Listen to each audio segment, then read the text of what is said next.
So feel free to just look right at me. One thing I wanted you to hit on is you talked on the farm aid that just came out earlier this week. I talked to a guy named Doug Rebout who actually went and lobbied with you and Tammy Baldwin and even Paul Ryan for farmers. Are you pleased with kind of what came out of that with that $12 billion in aid, or how do you feel about that? Well, to put the best construction on it, first of all, it does show that President Trump is highly concerned about farmers, the farm economy, and he realizes that as he's trying to shock the system to demand that Americans be treated equitably and with reciprocity, that there's some harm being done. They talk about short-term pain for long-term gain. And my roundtable, providing those anecdotes of harm being done to whether it's farmers or food processors, manufacturers, he's listening to that. So the best construction is he's looking at what authority he has to try and alleviate some of that damage with the $12 billion program. It does prove, though, that Ronald Reagan was right when he said that the closest thing to eternal life on Earth is a government program, because that thing's from the Depression era.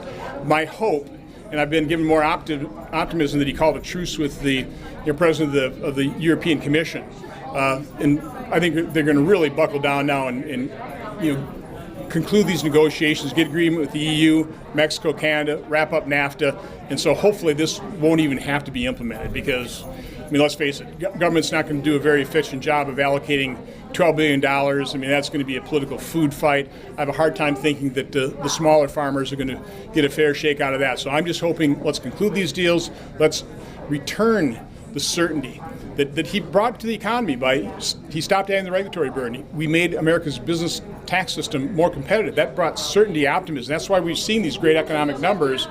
We can't get beyond the instability caused by the trade war and the tariffs soon enough. And again, I think he's on track to do that now. How do you kind of balance that as being a Wisconsin senator and obviously trying to fight for what's good for the nation, but also what's good for Wisconsin? Because here in Rock County, the organizers of the 4-H fair that's going on right now told me they had 400 local, dairy farmers a couple decades ago. Now it's down to 100. So how do you balance that with I want to serve our country, but I want to serve Wisconsin? By being honest and being straightforward, call them as I see them. So we hold the roundtables. I asked for a one-page synopsis from all those businesses that we met with 2 Mondays ago.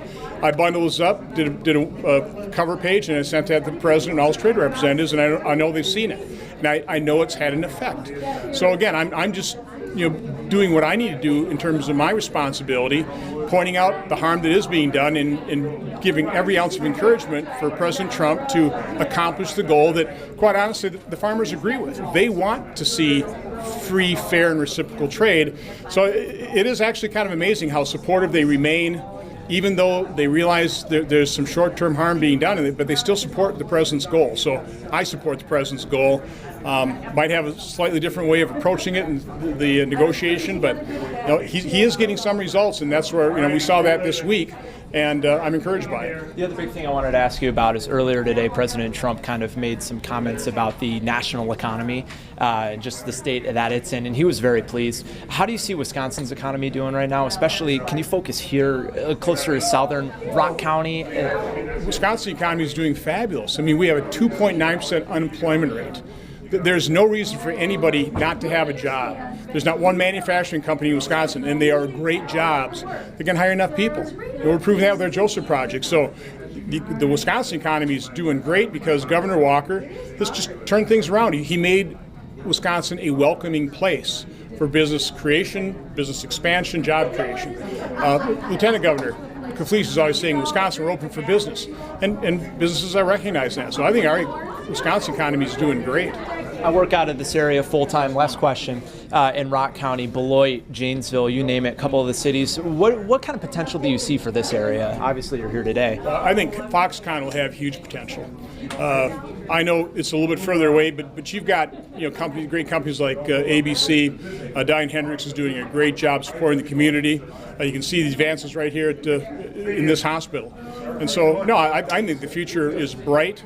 Like I say, once we get past the trade negotiations, do those deals, this economy is going to take off because the 4.1%, I don't get too excited on quarterly results, but you take a look at the increase in business capital expenditure, 11.5% in the first quarter, 7.3% in this quarter. That is what grows the economy, and that doesn't go away.